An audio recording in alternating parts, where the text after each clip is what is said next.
बिस्मिल्लाहिर्रहमानिर्रहीम। अब हम न्यूक्लियोफिलिक सब्स्टिट्यूशन के अंदर जो इन्वॉल्व फैक्टर्स होते हैं उनमें से 3 को डिस्कस कर चुके हैं। यानी हमने अब तक सॉल्वेंट को डिस्कस कर लिया, हमने इलेक्ट्रोफाइल को डिस्कस कर लिया और हमने लिविंग ग्रुप को जो है वो डिस्कस कर लिया। तो फाइनली अब हम न्यूक्लियोफाइल का इफेक्ट जो है वो डिस्कस करेंगे न्यूक्लियोफिलिक सब्स्टिट्यूशन रिएक्शंस के अंदर। तो सबसे पहले हम न्यूक्लियोफाइल्स देखेंगे कि SN2 तरह के जो रिएक्शंस हैं इनमें न्यूक्लियोफाइल का जो है वो क्या रोल होता है।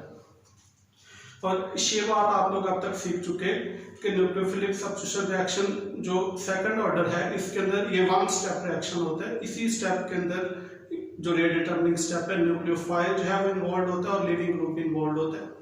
तो चूंकि न्यूक्लियोफाइल की इन्वॉल्वमेंट जो है वो रेट डिटरमिनिंग स्टेप के अंदर है, तो इसका मतलब कि जितना न्यूक्लियोफाइल स्ट्रॉन्ग होगा उतना ही ज्यादा वो इफेक्टिव होगा। सो SN2 तरह के रिएक्शंस के लिए स्ट्रॉन्ग न्यूक्लियोफाइल्स जो हैं वो चाहिए होते हैं। जितना न्यूक्लियोफाइल स्ट्रॉन्ग होगा रिएक्शन उतना अच्छा प्रोसीड करेगा। अब ये हमें पता कैसे चलता है कि कौन सा न्यूक्लियोफाइल जो है वो कितना स्ट्रॉन्ग है।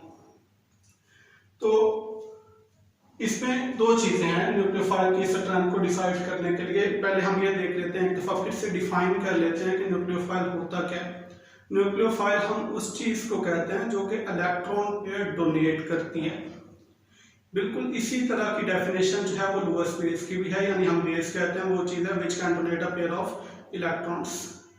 लेकिन बेस और न्यूक्लियोफाइल के दरमियान एक डिफरेंस जो है वो बना के रखना है हमेशा कि न्यूक्लियोफाइल जो अपना इलेक्ट्रॉन पेयर यहाँ पे डोनेट करता है वो इलेक्ट्रोफिलिक कार्बन को करता है, लेकिन जो बेस इलेक्ट्रॉन पेयर डोनेट कर रहा होता है वो प्रोटॉन को डोनेट कर रहा होता है।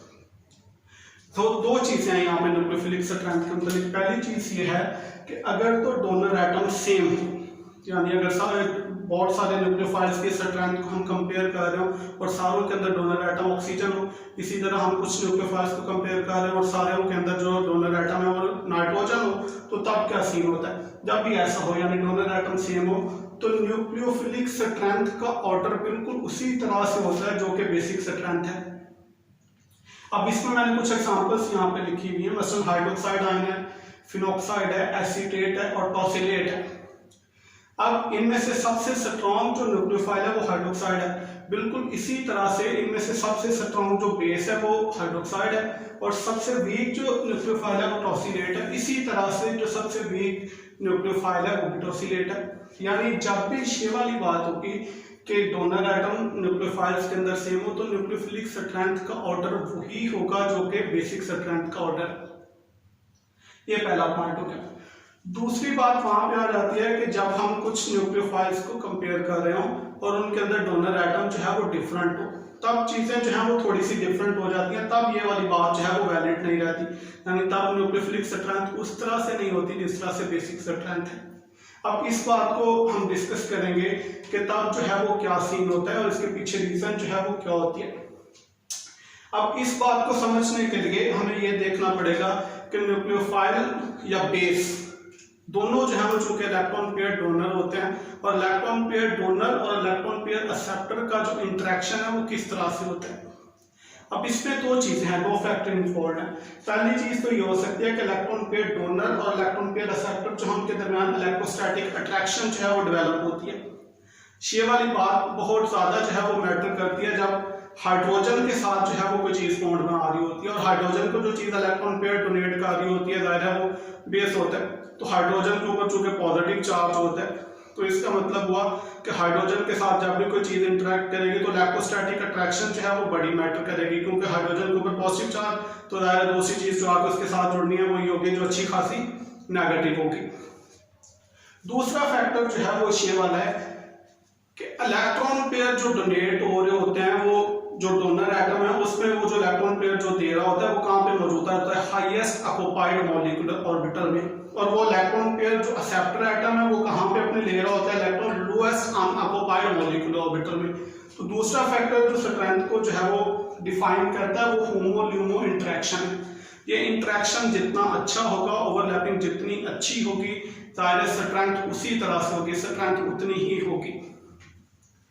तो अब अगर तो हम बात करें इलेक्ट्रोस्टैटिक अट्रैक्शन की, तो तो ये जब भी न्यूक्लियोफाइल का बॉन्ड बन रहा होता है इलेक्ट्रोफिलिक कार्बन के साथ, तो ये वाली चीज इतनी मैटर नहीं करती। उसकी वजह यह है कि कार्बन और जो हाइड्रोजन एटम है उसके दरमियान तो इलेक्ट्रो जो डिफरेंस है इलेक्ट्रोनेगेटिविटी का वो इतना ज्यादा है ही नहीं। मतलब आप देखो कि कार्बन और आयोडीन की इलेक्ट्रोनेगेटिविटी का वो बेश बराबर है। तो ये वाला फैक्टर इतना ज्यादा इंपॉर्टेंट रहेगा नहीं इलेक्ट्रोस्टैटिक अट्रैक्शन वाला। न्यूक्लियोफिलिक स्ट्रेंथ को जब भी हम डिफाइन करेंगे तो जो मोस्ट इंपॉर्टेंट फैक्टर है वो होमो-ल्यूमो इंटरेक्शन है, यानी डोनर एटम का हाईएस्ट ऑक्युपाइड मॉलिक्यूलर ऑर्बिटल और एक्सेप्टर एटम का लोएस्ट अनऑक्युपाइड मॉलिक्यूलर ऑर्बिटल, इनके दरमियान इंटरेक्शन जितना अच्छा होगा ये उतना ही अच्छा बॉन्ड जो है वो बनेगा। इस बात को हम यूं समझ सकते हैं कि न्यूक्लियोफाइल जो इलेक्ट्रॉन पेयर डोनेट करता है वो कहाँ पे मौजूद होता है, उसके हाईएस्ट ऑक्युपाइड मॉलिक्यूलर ऑर्बिटल के अंदर लोन पेयर की शक्ल में जो होता है। और वो इलेक्ट्रॉन को कहाँ पे पुट करता है, इलेक्ट्रॉन किधर डालता है, वो इलेक्ट्रोफाइल के लोएस्ट अनऑक्युपाइड मॉलिक्यूलर ऑर्बिटल को, इसको हम यूं देख सकते हैं, यानी ये लोएस्ट अनऑक्युपाइड मॉलिक्यूलर ऑर्बिटल है इलेक्ट्रोफाइल का। इन दोनों के दरमियान जो है वो ओवरलैपिंग होगी, जिसके नतीजे में नया बॉन्ड जो है वो फॉर्म होगा। ये ओवरलैपिंग जितनी अच्छी होगी ये बॉन्ड उतना जो है वो अच्छा बनेगा। अब इस बेस पे हम डिफाइन करेंगे कि कौन से न्यूक्लियोफाइल अच्छे होते हैं और कौन से जो है वो कम अच्छे होते हैं। ये हम तब बात कर रहे हैं जब डोनर एटम जो है वो डिफरेंट। मिसाल के तौर पे आप इन दो न्यूक्लियोफाइल्स को देखो, फिनाइल सल्फाइड और फिनॉक्साइडाइन। फिनाइल सल्फाइड हम यहाँ पे जो लिखा हुआ है कि फिनाइल सल्फाइड जो है इज बेटर न्यूक्लियोफाइल देन फिनॉक्साइडाइन। क्यों, इस बात को हम देख लेते हैं। अब इसमें आप देखो कि इसमें डोनर एटम जो है वो सल्फर है, जबकि इसमें डोनर एटम जो है वो ऑक्सीजन है। 6 मॉलिक्यूलर ऑर्बिटल मैंने ड्रा किए हुए इलेक्ट्रोफिलिक कार्बन के। ये उसका फील्ड मॉलिक्यूलर ऑर्बिटल है कार्बन का, जिसको हम सिग्मा कहते हैं, और ये उसका anti bonding sigma star orbital है जो कि खाली है। तो चूंकि ये खाली ऑर्बिटल है तो यही लोएस्ट अनऑक्युपाइड मॉलिक्यूलर ऑर्बिटल, यानी न्यूक्लियोफाइल जो अपने इलेक्ट्रॉन डालेगा वो इस ऑर्बिटल के अंदर डालेगा, यानी उसका जो होमो की जो ओवरलैपिंग होनी है वो इस ल्यूमो के साथ होनी है। अब इन दोनों डोनर एटम को देख लेते हैं। तो ऑक्सीजन या सल्फर के अंदर जो लोन पेयर मौजूद है वो इसके sp3 ऑर्बिटल्स के अंदर मौजूद होगा। अब ऑक्सीजन का लोन पेयर जो है, ऑक्सीजन चूंकि सेकंड रो एलिमेंट है तो उसका जो लोन पेयर मौजूद होगा वो किस ऑर्बिटल के अंदर मौजूद होगा, sp3 ऑर्बिटल होंगे। लेकिन वो कौन से होंगे, जिसका प्रिंसिपल क्वांटम नंबर 2 होगा, यानी इलेक्ट्रॉन पेयर जो है वो मौजूद होगा 2sp3 ऑर्बिटल के अंदर, जिसकी एनर्जी ज़्यादा है 3sp3 के मुकाबले में नीचे होगी। अब आप देखो कि सल्फर जो कि थर्ड रो एलिमेंट है उसका ये लोन पेयर जो है वो कहाँ पे मौजूद होगा, 3sp3 ऑर्बिटल के अंदर, जिसकी एनर्जी 2sp3 के मुकाबले में ज्यादा होगी। अब आप देखो यहाँ पे एनर्जी का डिफरेंस इस एम्प्टी ल्यूमो और फील्ड होमो के दरमियान कम है जब हम बात कर रहे होते हैं सल्फर डोनर एटम की, और जब ऑक्सीजन डोनर एटम है तो ये एनर्जी का डिफरेंस जो है वो ज्यादा है। और आप लोगों को पता है कि ओवरलैपिंग दो ऑर्बिटल्स के दरमियान उतनी ज्यादा इफेक्टिव होती है जितना उनके दरमियान एनर्जी का डिफरेंस जो है वो कम होगा। इसका मतलब कि सल्फर का होमो जो है वो ज्यादा बेटर वे में ओवरलैप कर सकता है with LUMO of this electrophilic carbon compare to oxygen के होमो के। तो हर दफा यही वाली बात होती है कि जब डोनर एटम एक ग्रुप से बिलोंग कर रहे होते हैं तो नीचे वाले जो एलिमेंट्स हैं जिनका होमो जो है वो ऊपर होता है, एनर्जी में ऊपर होता है, यानी उसकी एनर्जी का डिफरेंस इस ल्यूमो के साथ कम होता है, तो उसकी ओवरलैपिंग इफेक्टिव होती है। तो गिवन ग्रुप के अंदर जो नीचे वाले डोनर एटम है वो न्यूक्लियोफिलिक स्ट्रेंथ में स्ट्रॉन्गर होते हैं कंपेयर टू ऊपर वाले एलिमेंट्स के। यानी यहाँ पे आप देखो कि सल्फर जो है ऑक्सीजन के चूंकि नीचे है तो ये बेटर न्यूक्लियोफाइल है। यहाँ पे आप देखो कि जो हेलाइड्स हैं उनमें जो सबसे बॉटम पे मौजूद है वो आयोडाइड होता है, वो सबसे अच्छा न्यूक्लियोफाइल है। हलोराइड जो टॉप मोस्ट पे है वो अपनी न्यूक्लियोफिलिक स्ट्रेंथ में सबसे वीक है। इसी तरह से ये दो एलिमेंट जो है डोनर एटम के फिफ्थ ग्रुप से हैं, यानी नाइट्रोजन ऊपर है, फास्फोरस नीचे है, तो जो नीचे वाला एलिमेंट है वो ज्यादा बेटर न्यूक्लियोफाइल है। तो गिवन ग्रुप के अंदर अगर डोनर एटम हो तो जो बॉटम वाले डोनर एटम होते हैं वो ज्यादा अच्छे न्यूक्लियोफाइल होते हैं कंपेयर टू टॉप वालों के। और इसकी रीजन यही है कि उनका होमो जो है वो एनर्जी में ऊपर होता है, सो उसका ल्यूमो के साथ उसका इंटरेक्शन जो है वो ज्यादा इफेक्टिव होता है, और जितना इफेक्टिव ओवरलैपिंग होगी ज्यादा ये इंटरेक्शन उतना ही अच्छा होगा, न्यूक्लियोफिलिक स्ट्रेंथ जो है वो उतनी अच्छी होगी। सो SN2 रिएक्शन के अंदर हम ये बात करते हैं कि स्ट्रॉन्गर न्यूक्लियोफाइल जो है वो चाहिए होगा, जितना न्यूक्लियोफाइल जो है वो स्ट्रॉन्ग होगा रिएक्शन उतना अच्छा जो है वो प्रोसीड करेगा।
अब SN1 रिएक्शन पे हम आ जाते हैं। SN1 रिएक्शन आपको पता है ये टू स्टेप जो है वो रिएक्शन होता है। इसमें पहला स्लो स्टेप जो होता है, जो रेट डिटरमिनिंग स्टेप होता है, उसमें लीविंग ग्रुप जो है वो डिपार्ट कर जाता है, जिसके नतीजे में कार्बोकेटाइन जो है वो फॉर्म होता है।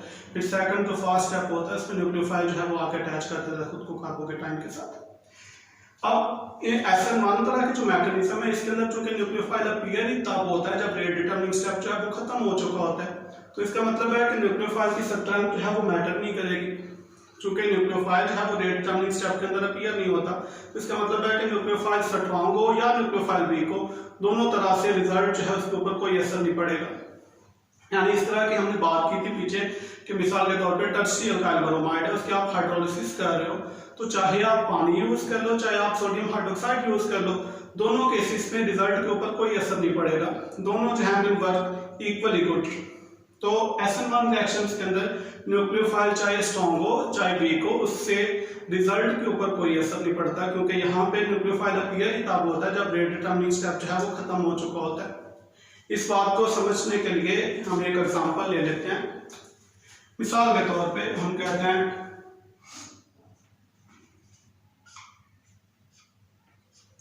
कि ये मिथाइल आयोडाइड है, इसके ऊपर आप न्यूक्लियोफिलिक सब्स्टिट्यूशन करवाना चाह रहे हो।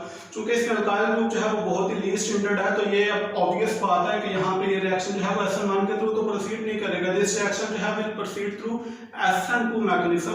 तो SN2 मैकेनिज्म में अभी पीछे हम डिस्कस कर चुके हैं कि आपको न्यूक्लियोफाइल जो है वो स्ट्रॉन्ग चाहिए होगा।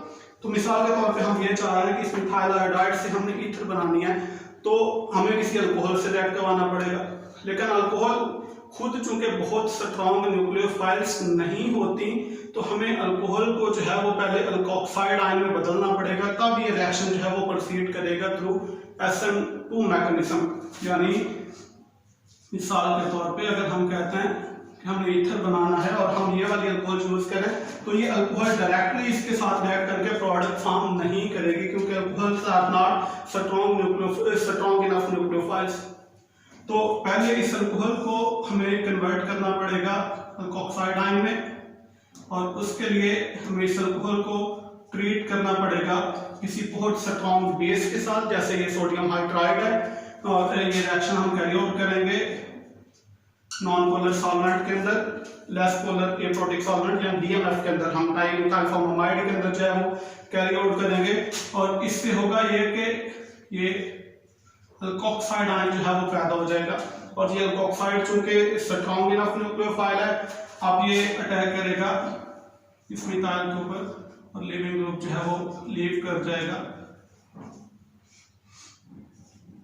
और उसके नतीजे में ये वाली प्रोडक्ट आपके पास फॉर्म होगी। तो SN2 रिएक्शंस के अंदर आपको स्ट्रॉन्ग न्यूक्लियोफाइल जो है वो चाहिए होते हैं। अब यही वाली हम बात कर लेते हैं कि अब सबस्ट्रेट हमारे पास मिथाइल आयोडाइड की बजाय कोई टर्शियरी अल्काइल आयोडाइड है, और इससे हम उसी तरह का ईथर जो है वो बनाना चाह रहे हैं। तो अब चूंकि ऑब्वियस बात है कि चूंकि टर्शरी अल्काइल हैलाइड है तो ये रिएक्शन जो है will proceed through SN1 mechanism. तो इस दफा आपको स्ट्रॉन्ग न्यूक्लियोफाइल नहीं चाहिए होगा। अगर आपके पास वीक न्यूक्लियोफाइल भी है, यानी अल्कोहल इटसेल्फ जो है इतना न्यूक्लियोफाइल है कि वो रिएक्शन जो है वो हो जाएगा। यानी सिंपली इसको अगर हम इस अल्कोहल के साथ रिएक्ट करवा लें तो रिएक्शन हो जाएगा, और ये रिएक्शन हम एसिडिक मीडियम में कैरी करेंगे, और ये एसिडिक मीडियम जो है ये लिविंग ग्रुप को लीव करने में हेल्प करेगा। यानी अब हमें कुछ भी और करने की जरूरत नहीं है, पहले अल्कोक्साइड आयन बनाने की जरूरत नहीं है जैसे SN1 मैकेनिज्म में होता था। अब यहाँ पे ऐसी कोई नीड नहीं है।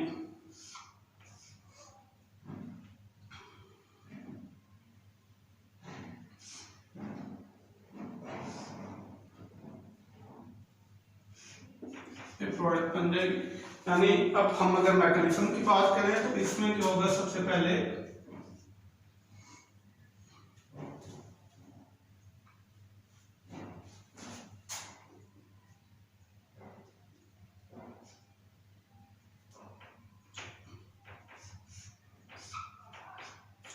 पहले स्टेप के अंदर लीविंग ग्रुप जो है वो लीव कर जाएगा, और उस डिपार्चर के नतीजे में ये वाला कार्बोकेटाइन जो है वो फॉर्म होगा। ये स्लो रेट डिटरमिनिंग स्टेप होता है, और इस रेट डिटरमिनिंग स्टेप के अंदर न्यूक्लियोफाइल कहीं भी अपीयर नहीं हुआ। सो आप जो अगला स्टेप होगा, चूंकि वो फास्ट स्टेप है तो उसका रेट डिटर्मिनेशन के साथ कोई लेना देना नहीं है। तो इसका मतलब है कि न्यूक्लियोफाइल की स्ट्रेंथ यहाँ पे मैटर करेगी नहीं। तो फाइनली जो है वो ये प्रोडक्ट जो है वो फॉर्म हो जाएगी। तो वीक न्यूक्लियोफाइल भी SN1 रिएक्शन में उतने ही इफेक्टिव हैं जितने के स्ट्रॉन्ग न्यूक्लियोफाइल हैं।